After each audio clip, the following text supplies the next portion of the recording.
আজকের আমি এখানে প্রকাশ্যে সবাই বলে যাচ্ছি, আইএসএফ 31টা সিট দিয়েছে। যদি 31টা সিট যদি না হারে আমার নামে কুকুর পুষে রেখে দেবেন 4 তারিখে। আমি আজকে দায়িত্ব নিয়ে এখানে বলে যাচ্ছি, এটা খুব দায়িত্ব নিয়ে বলে যাচ্ছি। সকলে মিলে একটা আওয়াজ তুলে তো, আওয়াজটা চাই, জয় বাংলা। এই আওয়াজে হবে না, এসবের আমার কানে শুনতে পারে না। এখানে যে ভদ্রলোক প্রতি বছর ভোটে দাঁড়াতো, এবার বোধহয় তাকে একটু ল্যাং মেরে দিয়েছে আমার মনে হচ্ছে। তাই জয় বাংলা। ধন্যবাদ সকলকে।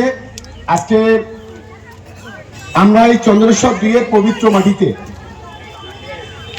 মমতা বন্দ্যোপাধ্যায়ের, অভিষেক বন্দ্যোপাধ্যায়ের মনোনীত তৃণমূল কংগ্রেসের প্রার্থী বাহারুল ইসলামকে সঙ্গে করে নিয়ে আজ আমরা প্রচার শুরু করেছি। সভার সভাপতি আমাদের আলাউদ্দিন ভাই, মঞ্চে উপস্থিত আমাদের এই ব্লকে তৃণমূল কংগ্রেসের সভাপতি আমার খুবই প্রিয় শাহজাহান ভাই, এখানে আমাদের পাশের অঞ্চল প্রধান খোকন আছে, আমাদের আনসার ভাই আছেন, আমাদের প্রাক্তন প্রধান নিপেন্দা আছে, ভূপেন্দা আছেন, আমাদের ভাই সাহেবরা আছেন, সকলেই এখানে আছে। আকমা থেকে শুরু করে সকলেই আছেন, প্রধান আছে, মারুফা থেকে শুরু করে আমাদের সকলেই আছেন। আর বিশেষ করে আমার দিদিরা, বোনেরা, মায়েরা, ভাইরা যারা আছেন, এবং মাধবপুর বাজার, এই বাজারে আমিও যখন প্রথম নির্বাচনে ভোটে দাঁড়িয়েছিলাম 2016 সালে, আমার মনে আছে, এই পবিত্র মাটিতে, এই জায়গায় সেদিন আমরা এখান থেকে সভা করে শুরু করেছিলাম। তাই আমি প্রথমেই এই মাধবপুর বাসীকে আমি প্রথমেই ধন্যবাদ, অভিনন্দন এবং ভালোবাসা, নমস্কার, প্রণাম, সালাম, শ্রদ্ধা জানাচ্ছি। এখন গরম হচ্ছে, আমি 2-3টে কথা বলবো। আজকের বাংলায় মানুষের মুখে যদি হাসি ফোটায় তার নাম মমতা বন্দ্যোপাধ্যায়। জন্ম থেকে মৃত্যু পর্যন্ত যদি মানুষের পাশে থাকে তার নাম মমতা বন্দ্যোপাধ্যায়। এসআইআর নিয়ে যদি সুপ্রিম কোর্টে সারা ভারতবর্ষের মধ্যে একটা নজির তৈরি করে থাকে, নিজে গাউন পরে সুপ্রিম কোর্টের প্রধান বিচারপতির সামনে বাংলার 62 লক্ষ মানুষের জন্য যদি কেউ লড়াই করে থাকে তার নাম মমতা বন্দ্যোপাধ্যায়। সবাই মিলে একটা করতালি দেওয়ার জন্য আমি অনুরোধ করব।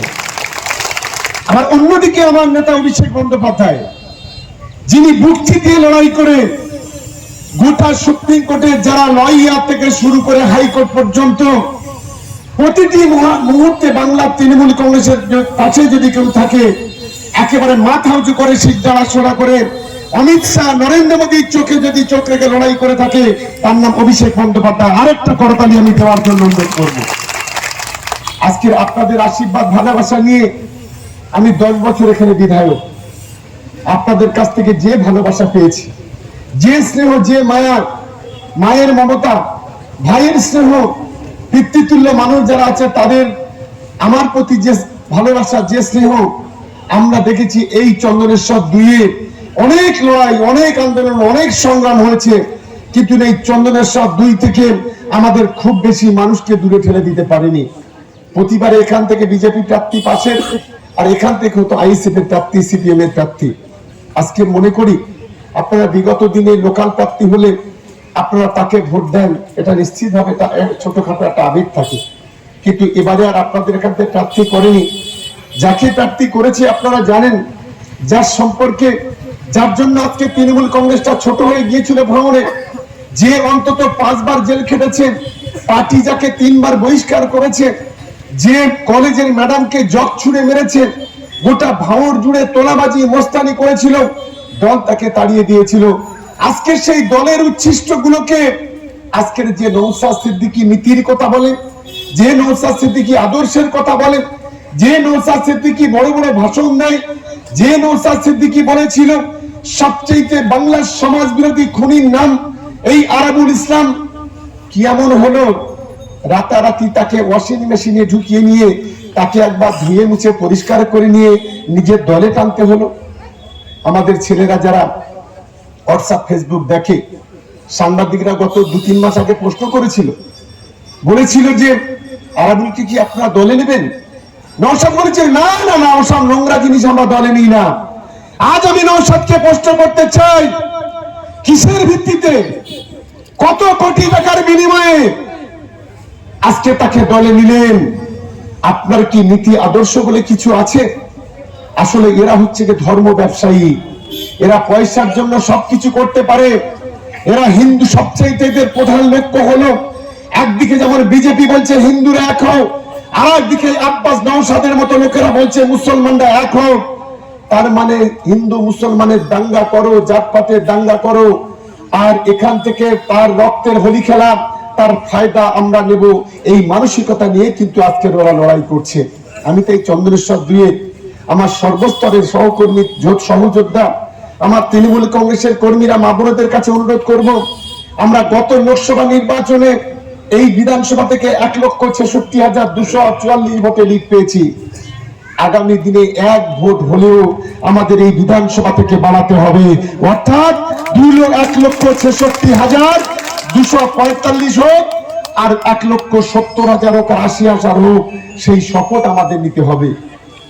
আমি নিশ্চিত ভাবে মনে করি যে আমার ক্যানিং পূর্বের মানুষ, আমরা একটা পরিবার, আমাদের ছেলেরা ওরা জানে না, ক্যানিং পূর্বে হচ্ছে তৃণমূল কংগ্রেসের কর্মীরা বাঘের বাচ্চা, ও বাঘের দ্বারায় পা দিয়েছে, ওকে মনে রাখতে হবে। ও নৌসাদ এখানে বাঁচাতে পারবে না, ভোটে জেতাতে পারবে না, ওর মনে রাখা উচিত। ও নৌসাদ এখানে যত টুপি মাথায় দিয়ে মিথ্যে কথা বলুক, ক্যানিং পূর্বের মানুষ জানে ও একটা ধর্মের, কালোবাজারি ধর্মের দালাল। গত 2021 সালে নির্বাচনে বড় বড় কথা বলেছিল, আপনারা 5 বছর তাকে দেখতে পাইনি। এই চন্দনেশ্বরে মানুষ 50% ভোট দিয়েছিল, একটা রাস্তা করেনি, পানীয় জল করেনি, বিদ্যুৎ করেনি। আরে একান্ত দূরের কথা, গোটা ভাঙড়ে গত 5 বছরে কোনো কাজ ওখানে করেনি। একেবারে অনুন্নয়ন, আমার পাশে খোকন বসে আছে, যেটুকু করেছি গত 2.5 বছর ধরে মমতা বন্দ্যোপাধ্যায়, অভিষেক বন্দ্যোপাধ্যায়ের অনুপ্রেরণায় আমরা ওখানে করেছি। আমি তাই বলি, কটা সিট দিয়েছে সারা বাংলায়? 31টা। আজকের আমি এখানে প্রকাশ্যে সবাই বলে যাচ্ছি, আইএসএফ 31টা সিট দিয়েছে। যদি 31টা সিট যদি না হারে, আমার নামে কুকুর পুষে রেখে দেবেন 4 তারিখে। আমি আজকে দায়িত্ব নিয়ে এখানে বলে যাচ্ছি, এটা খুব দায়িত্ব নিয়ে বলে যাচ্ছি।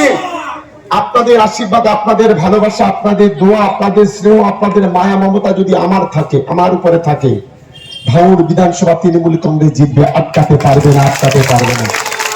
আর ক্যানিং পূর্ব বাহারুলকে আমাদের টার্গেট হচ্ছে একটাই, লোকসভা যে ভোট, সেই ভোটে আমাদের জেতাতে হবে।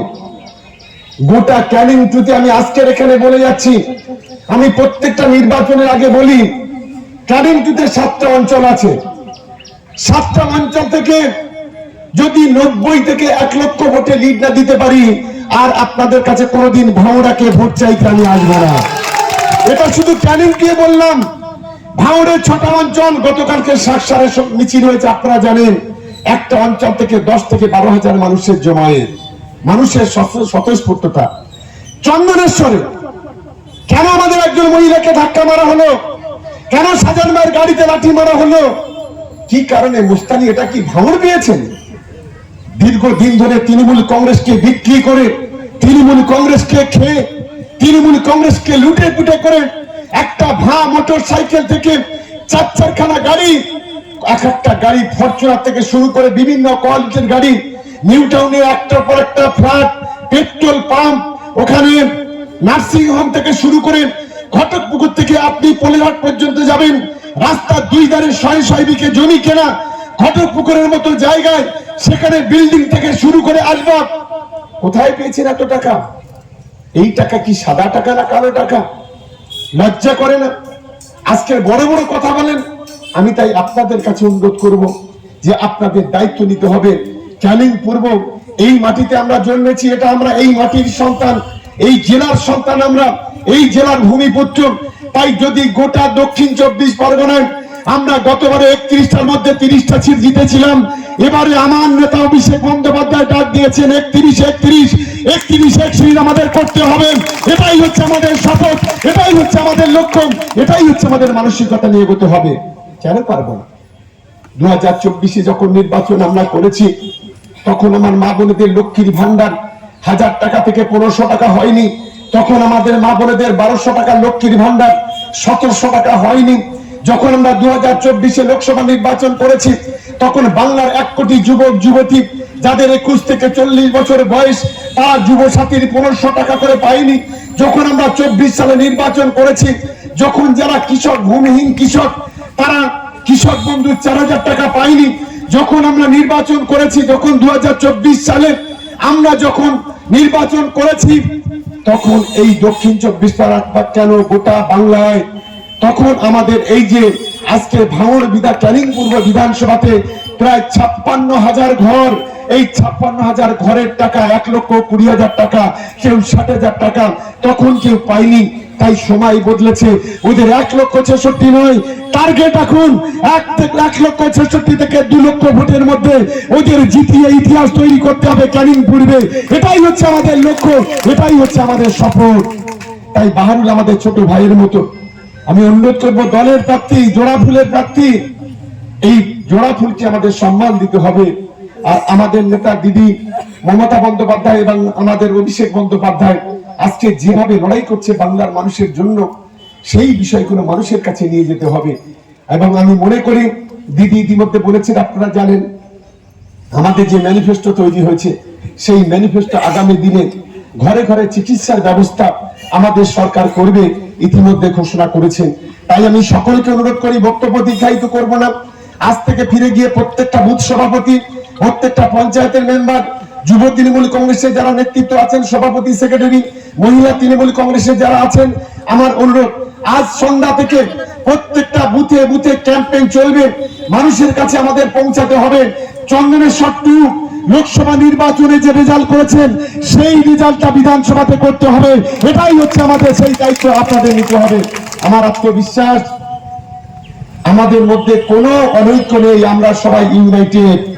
এবং আশা করি একদিকে ভাঙড় আর একদিকে ক্যানিং, আমরা একে অপরের পরিপূরক। আমরা নিশ্চিতভাবে সবাই মিলে কাঁধে কাঁধ মিলিয়ে হাতে হাত ধরে আমরা লড়াই করব এবং আমরা শেষ হাসিটা আমাদের প্রার্থীকে হাসাবো, তৃণমূল কংগ্রেসকে জয়ী করব, এই আশা রেখে সকলকে ধন্যবাদ জানিয়ে, দলের পক্ষ থেকে অভিনন্দন, ভালোবাসা জানিয়ে আমার বক্তব্য আমি শেষ করছি। জয় হিন্দ, বন্দে মাতরম, তৃণমূল কংগ্রেস জিন্দাবাদ, মমতা বন্দ্যোপাধ্যায় জিন্দাবাদ। একবার সবাই মিলে গলা তুলে বলুন, জয় বাংলা, জয় বাংলা, মমতা